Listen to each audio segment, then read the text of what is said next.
हा आहे वरईच्या तांदूळाचा नारळी भात। बघा किती मऊ मोकळा झालेला आहे। उपवासाला बघा तेलकट तुपकट पदार्थ खूप होतात, तसेच साखरेचे पदार्थ खूप करतो। पण हा जो नारळी भात आहे हा गुळाचा केलेला आहे, त्यामुळे तो हेल्दी आहे। तसंच हा पोटभरीचा प्रकार आहे। तुम्हाला 4 प्रकार करायलाच नको, तुम्ही जरी असा एक प्रकार केलात तरी छान उपवासाच्या दिवशी आपलं पोट भरेल। नमस्कार, श्रेयस रेसिपीमध्ये आपलं सगळ्यांचं खूप खूप स्वागत आहे। तुम्हाला माझा व्हिडिओ आवडला तर नक्की लाईक करा, जास्तीत जास्त शेअर करा आणि जर तुम्ही माझ्या चॅनलला अजून सबस्क्राईब केलं नसेल तर प्लीज सबस्क्राईब करा, बेल आयकॉन प्रेस करायला विसरू नका। तर असा हा हेल्दी टेस्टी उपवासाकरता वरईच्या तांदूळाचा नारळी भात कसा करायचा ते आता बघूया। त्याच्याकरता मी 1 वाटी वरईचे तांदूळ स्वच्छ धुवून असे भिजवून ठेवलेले होते। एक 15-20 मिनिट असे भिजवून ठेवून द्यायचे। चाळणीवर असे तांदूळ हे उपसून घेतलेले आहेत। आता ह्यातलं सगळं पाणी निघून गेलं पाहिजे। हे वरईचे तांदूळ अगदी मोकळे झाले पाहिजेत। आता एक 10-15 मिनिटं असंच राहू दे, तोपर्यंत नारळी भाताची बाकीची तयारी करूया। इथे 1 वाटी ओला नारळ घेतलेला आहे, खवून घेतलेला आहे। आपण वरईचे तांदूळ सपाट वाटी घेतले होते, नारळ घेताना मात्र अगदी प्रेस करून असा शिगोशिग भरून घ्यायचा, किंवा तुम्ही 1.25 ते 1.5 वाटी ओलं खोबरं घेतलं तरी चालेल। ज्या वाटीने मी वरई मोजून घेतली होती त्याच वाटीने मी इथे 1.25 वाटी गूळ घेते। तुम्हाला जास्त गोड हवा असेल तर 1.5 वाटी घ्या। काजूचे तुकडे पावटी घेतलेले आहेत, बेदाणे थोडेसे घेतलेले आहेत आणि 4 लवंगा घेतलेले आहेत। इथे गूळ घालून आपण हा भात करतोय, त्याच्याकरता इथे अर्धा चमचा जायफळाची पूड घेतलेली आहे आणि अर्धा चमचा वेलची पावडर घेतलेली आहे। हे बघा, तांदूळ चांगले असे मोकळे झालेले आहेत, सगळं त्यातलं पाणी निघून गेलेलं आहे। आता भाताकरता आपल्याला पाणी उकळायचं आहे। 1.5 वाटी घेतलेलं आहे, तर हे पाणी मी उकळत ठेवते। प्रेशर पॅन घेतलेलं आहे, त्याच्यात मी 1 चमचा तूप घालते। आता आधी हे काजू जरासे परतून घेऊया या तुपामध्ये। असे छान खरपूस भाजलेले काजू खूप छान लागतात।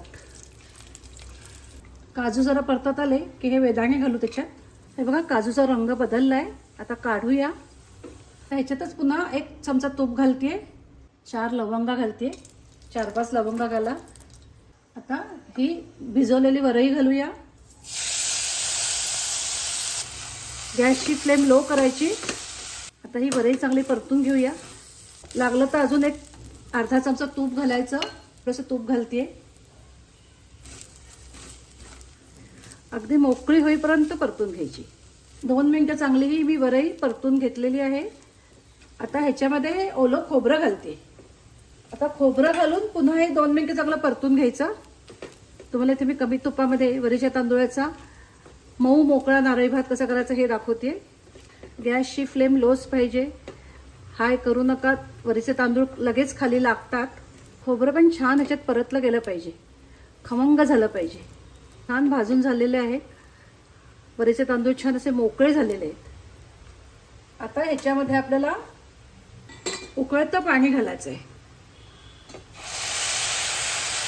तुम्हाला अगदी मऊ हवा असेल भात तर तुम्ही थोडं जास्त पाणी घातलं तरी चालेल। इथे आपण तांदूळ आधी जरा भिजवून ठेवले होते, भिजवून ठेवल्यामुळे हा भात छान मऊ होतो। आता हा गूळ घालूया। आता आपल्याला हा गूळ विरघळेपर्यंत 1-2 ते 3 मिनिटं हे चांगलं परतून घ्यायचं आहे। तुम्ही असा गुळाचा नारळी भात करा, फार चविष्ट लागतो आणि पोटभरीचा होतो आणि पौष्टिक सुद्धा आहे। वरई तर अतिशय पौष्टिक आहे, त्यामुळे उपवासालाच करायला पाहिजे असं काही नाही। तुम्ही मध्ये आधी जरी असा भात केलात तरी चालेल।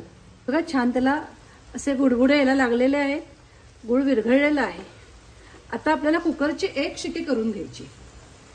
आता हे थोडेसे तळलेले काजू घालते, ह्याच्यामध्ये थोडीशी वेलची पूड, जायफळाची पूड घालते, बाकीची भात झाल्यावर घालूया। थोडं तूप सोडते सगळीकडून। आता 1 शिटी करून घेऊया। कुकर खाली उतरवलेला आहे, आता गार झालेला आहे तो। आता ह्याच्यात राहिलेली जायफळाची पूड, वेलची पूड घालूया। असं हा आपला उपवासाकरता वरईच्या तांदूळाचा नारळी भात तयार झालेला आहे। बघा किती छान मऊ मोकळा झालेला आहे। हे बघा छान मऊ झालेला आहे। इथे मात्र एक लक्षात ठेवा, कुकरची 1 शिटी होत आली की गॅस बंद करायचा। 1च शिटी करा, जास्त करू नका, नाहीतर हा भात खाली लागतो. ह्याच्यात गूळ घातलेला आहे, गुळामुळे हा भात लगेच खाली लागतो. आणि कुकरमध्येच करायला पाहिजे असं काही नाही, तुम्ही पातेल्यामध्ये कढईमध्ये जरी केलं तरी हरकत नाही. तर असं हा आपला मऊ मोकळा वरईच्या तांदूळाचा नारळी भात तयार आहे. मी इथे वाटीभर तांदूळाचाच भात केलेला आहे, तरी सुद्धा बघा केवढा झालेला आहे, अगदी भरपूर होतो.